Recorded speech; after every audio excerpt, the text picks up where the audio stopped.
E aí, gente, tudo bem? Eu sou o Thiago Matos, tenho várias atividades, eu sou empreendedor, autor, palestrante, professor e futurista. Trabalho muito dentro dessa área de criatividade, ajudei a cofundar uma escola de atividades criativas chamada Perestroika.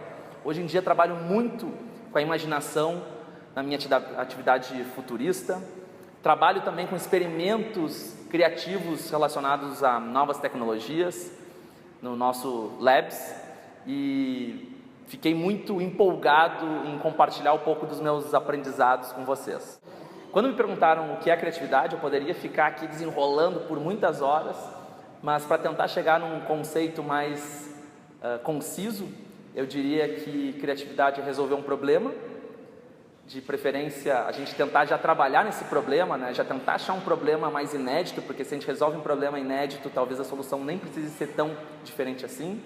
Então, resolver um problema, cruzando os pontos do nosso repertório, são as coisas que estão lá no nosso HD, as histórias que a gente viveu, os filmes que a gente viu, os fatos que a gente viveu, aquela experiência individual que só a gente cruza esses pontos do repertório, tentando encontrar uma solução que seja o mais diferente possível, mas que principalmente seja viável, que seja execuível. Se a gente pensar numa solução que ela não é possível de ser colocada em prática, a gente não está sendo criativo, a gente está simplesmente imaginando, devaneando.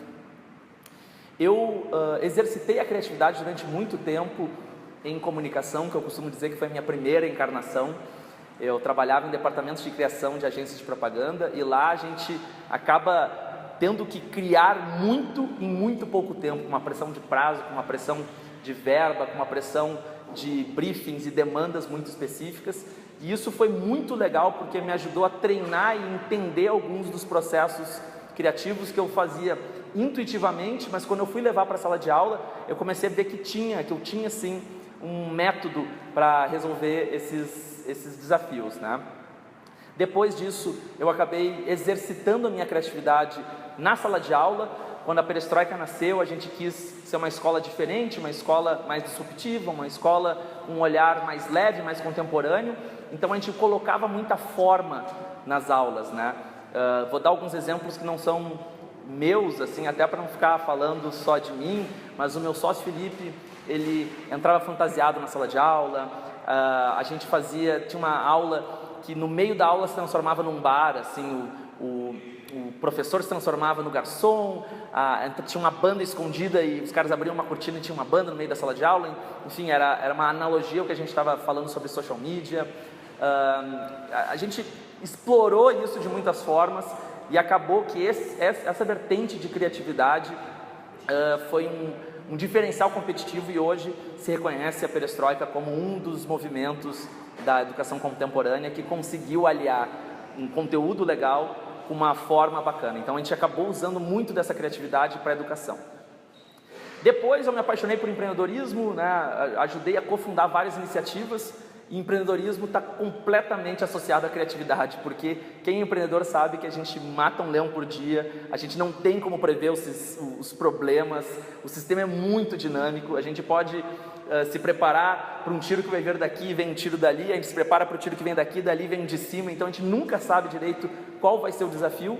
E se a gente quer ser um organismo contemporâneo, inovador e alinhado ao zeitgeist da nossa época, no espírito do nosso tempo, a gente tem que sim ser muito criativo, a gente tem que olhar para o que a gente já fez e questionar o tempo todo, a gente tem que estar aberto para novas possibilidades e a gente tem que estar sempre propondo coisas que ninguém fez ou que ninguém apresentou dentro do universo da educação.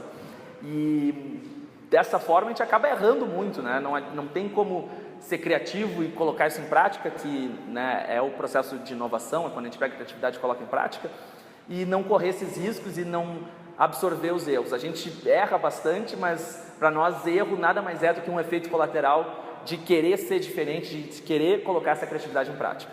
Por fim, na atividade de futurismo, eu imagino muitos cenários, eu exploro muitos futuros, eu tenho que já usar minha imaginação ao máximo para enxergar coisas que muitas vezes ninguém nunca falou, ninguém nunca viu, ninguém nunca pensou, ninguém nunca abstraiu, ou seja, está só na minha cabecinha ali, e conseguir conceber isso, conseguir desenhar esses pequenos universos, esses microcosmos, demandam muita imaginação e demandam, em muitos casos, criatividade, já que em várias desses trabalhos eu estou resolvendo um problema para alguma empresa ou para alguma instituição. Então, criatividade está diretamente associada ao meu trabalho e eu acabo exercitando isso há pelo menos 15 anos. Agora eu queria propor uma reflexão. Pense, e se criatividade fosse uma matéria obrigatória na escola? Imagina que, assim como a gente tem matemática, assim como a gente teve em biologia, assim como a gente tem educação física, a gente tivesse criatividade. Segunda-feira de manhã a gente ia lá falar sobre como os pintores concebiam as suas obras. Terça a gente ia falar como um jogador de futebol cria um drible novo. Quarta a gente ia trazer como a bossa nova foi inventada e assim por diante. Imagina como a gente poderia ter uma geração de pessoas muito mais sensíveis, muito mais livres, muito mais imaginativas e muito mais abertas para o novo, né? Quando a gente olha o mundo pelo retrovisor, a gente acaba replicando os padrões que já existiram. Se a gente quer desconstruir coisas que a gente não está tão feliz, e acho que o momento que a gente está passando é um momento de reconstrução, de desconstrução para reconstrução, a gente talvez tenha que olhar para a criatividade como um assunto a ser mais levado a sério e não ser tocado de vez em quando. Uma das autoridades que traz essa ideia é o Sir Ken Robinson, que é um dos maiores educadores do mundo. Então eu não estou aqui trazendo um ponto de vista que é exclusivamente meu. Na verdade, eu me inspirei nele para trazer esse questionamento, mas eu acredito muito que a nossa educação, principalmente nos primeiros anos de vida, deveria levar criatividade mais em conta no currículo básico. Então, pense, e se criatividade fosse uma matéria obrigatória? Será que o mundo não ia ser mais legal? Eu acho que ia ser muito mais legal.